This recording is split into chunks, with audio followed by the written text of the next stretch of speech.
दोस्तों, the explorers express में आपका स्वागत है। आशा करता हूँ स्वस्थ होंगे, मस्त होंगे। CUT PG political science lecture series में हम कवर कर रहे हैं एरिस्टोटल को। आज हम सेकंड पार्ट में एरिस्टोटल से रिलेटेड उनकी पॉलिटिकल फ़िलॉसफ़ी को कवर करेंगे। दोस्तों, फर्स्ट पार्ट में हमने कवर किया प्लेटो की एरिस्टोटल की पॉलिटिकल फ़िलॉसफ़ी को, जिसमें हमने पढ़ा उनके आइडियल एंड प्रैक्टिकेबल स्टेट के बारे में। और आज हम कवर करेंगे उनसे रिलेटेड बाकी के पॉलिटिकल फ़िलॉसफ़ीज़ को।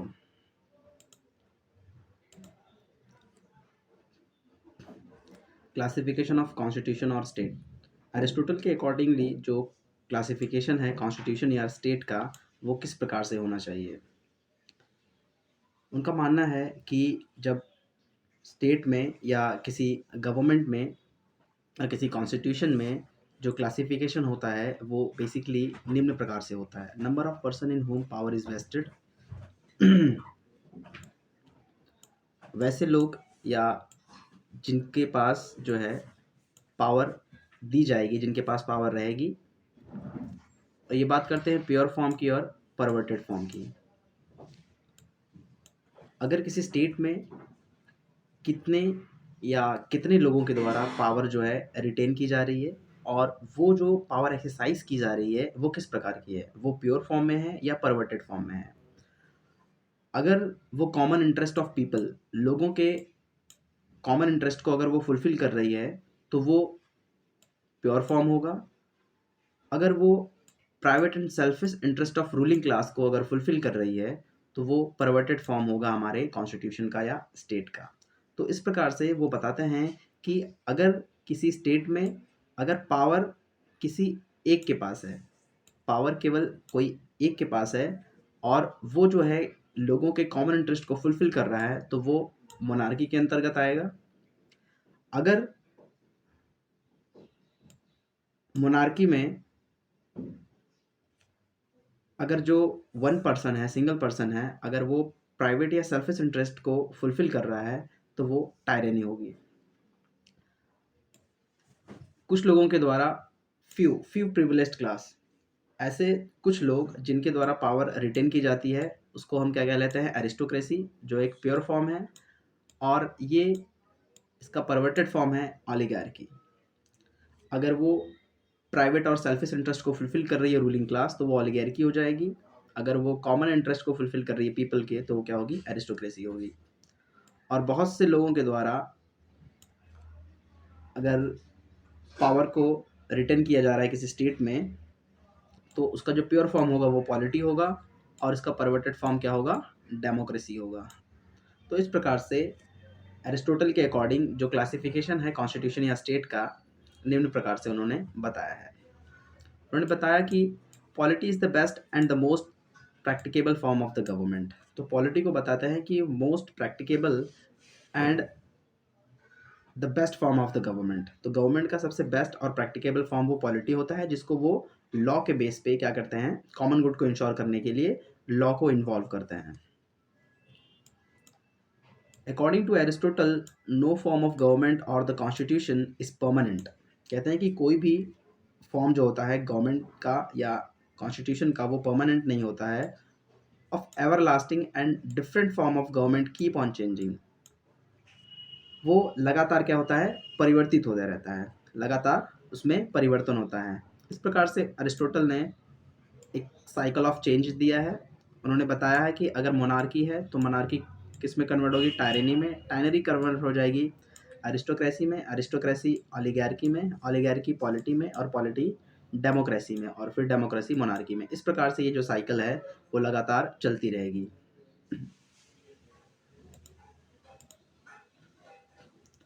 अरिस्टोटल स्लेवरी पे क्या बात करते हैं। अरिस्टोटल जस्टिफिकेशन देते हैं स्लेवरी पे। उनका जस्टिफिकेशन मोस्टली दो प्रकार से है, एक नेचुरल जस्टिफिकेशन है और एक यूजफुलनेस, और तीसरे वो प्रॉफिट की बात करते हैं।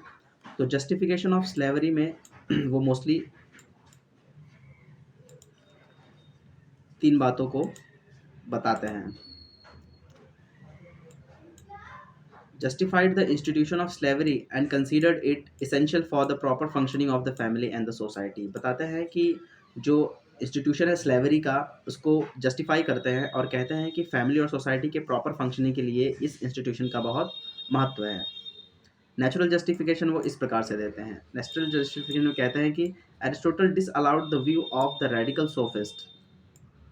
एरिस्टोटल जो है, वो जो रेडिकल सोफिस्ट हैं, जो कट्टर सोफिस्ट हैं, उनके विचारों को क्या करते हैं, नकार देते हैं। हु हेल्ड दैट, जो कहते हैं कि स्लेवरी वॉज कन्फ्लिक्टिंग, वो कहते हैं कि स्लेवरी एक क्या है, एक कन्फ्लिक्टिंग है टू नेचर, जो प्रकृति है, प्रकृति से एक विरोधाभास रखती है। And had shaped all the man as equal, जिसमें प्रकृति में लोगों को समान बनाया है। उसके इतर जो सोफिस्ट का मानना है, वो कहते हैं कि जो स्लेवरी है वो क्या है, प्रकृति के नियमों के खिलाफ है, क्योंकि प्रकृति ने सबको एक समान बनाया है। लेकिन इस बात का अरिस्टोटल क्या करते हैं, खंडन करते हैं और इसको मानने से इनकार करते हैं। वो कहते हैं कि नेचर इटसेल्फ हैज़ ऑर्डेंड स्लेवरी।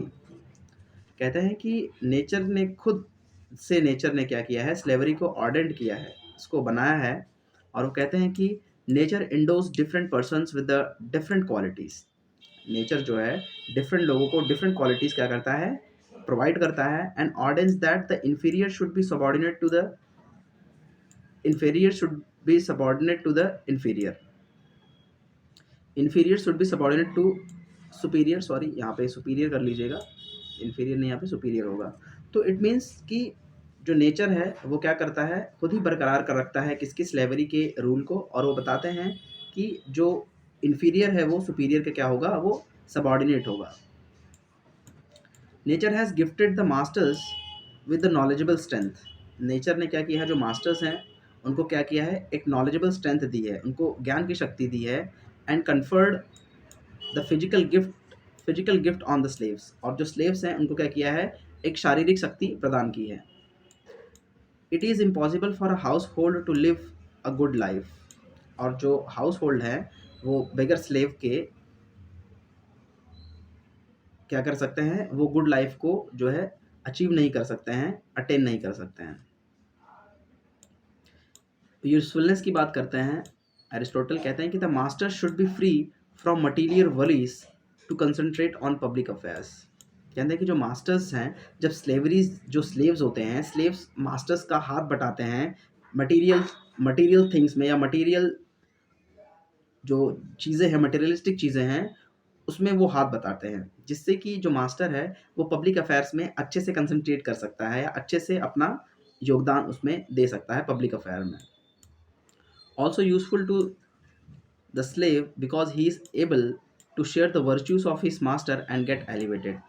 और ये स्लेव के लिए भी अच्छा है कि जब वो अपने मास्टर के संरक्षण में होता है तो उसका भी क्या होता है, उसका भी एलिवेशन होता है, उसका भी क्या होता है, उद्धार होता है। वो भी क्या करता है, नई नई चीज़ों को सीखता है और इसके द्वारा वो अपने स्थिति को, अपने स्टेटस को क्या करता है, ऊंचा करता है अपने मास्टर के संरक्षण में रह के। उसके प्रॉफिट्स के बारे में बताते हैं। Slavery played a vital role in the maintenance and the operation of Greek economy. जो ग्रीक इकोनॉमी है उसके ऑपरेशन और मेंटेनेंस में जो स्लेव्स का है वो उसका बहुत बड़ा योगदान है। स्लेवरी के बारे में और बताते हैं। एरिस्टोटल कहते हैं कि Aristotle did not offer unqualified justification of slavery and approved it only under certain conditions. Aristotle क्या करते हैं, वो केवल अनक्वालिफाइड जस्टिफिकेशन नहीं देते हैं, वो क्वालिफाइड जस्टिफिकेशन देते हैं। वो क्या करते हैं, वो क्वालिफाइड जस्टिफिकेशन देते हैं और इसको कुछ सर्टन कंडीशंस में ही स्लेवरी को क्या करते हैं, स्लेवरी के इंस्टीट्यूशंस को अप्रूव करते हैं। वो कंडीशंस कौन कौन से हैं? पहला कंडीशन है, Aristotle favoured the enslavement of only those persons who were mentally deficient. वो एनस्लेवमेंट या स्लेवरी की बात उन लोगों के लिए करते हैं जो कि मानसिक रूप से क्या हैं, अकुशल हैं। जो मानसिक रूप से अकुशल हैं या कम कुशल हैं, उन्हीं को क्या कहते हैं, वो स्लेवरी के अंतर्गत रखते हैं। He did not approve of enslavement of prisoners of Wars.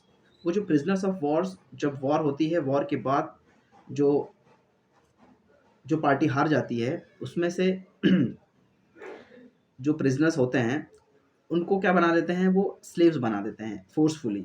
तो ये इसके खिलाफ है। एरिस्टोटल कहते हैं कि उनको प्रिजनर ऑफ वॉर को एनस्लेवमेंट करना है, उनको स्लेव बनाना, ये क्या है, सही नहीं है। Because victory in the war did not necessarily mean, क्योंकि जब वॉर में कोई जीत जाता है तो उसका ये मतलब नहीं है कि the intellectual superiority of the victor, ये विक्टर के जो विजेता है उसकी इंटेलेक्चुअल सुपीरियरिटी को प्रदर्शित नहीं करता है, और the mental deficiency of the vanquished, और जो हार गया है उसके मानसिक अकुलशा अकुशलता को नहीं दर्शाता है।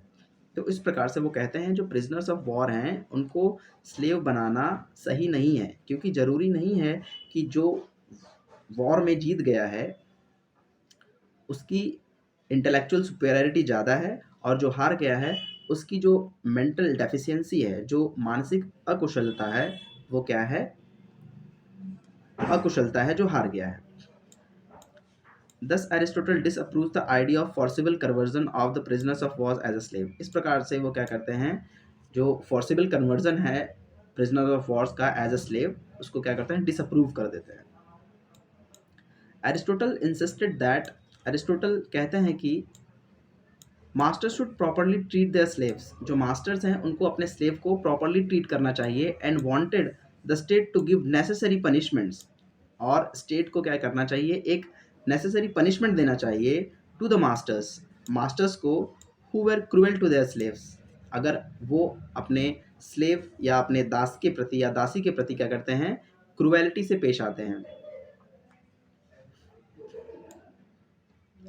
Aristotle stood for the emancipation of the slaves, Aristotle जो स्लेव्स हैं उनके इमेंसिपेशन की बात करते हैं, who exhibited respectable conduct and developed ability for reasoning and virtue, अगर वो तर्क करने का गुण उनमें आ जाता है और नॉलेज आ जाती है, तो वो क्या करते हैं, वो स्लेव्स को क्या करते हैं, दास्ता से मुक्त करने की बात करते हैं। इस प्रकार से वो स्लेव्स के इमेंसिपेशन की बात करते हैं।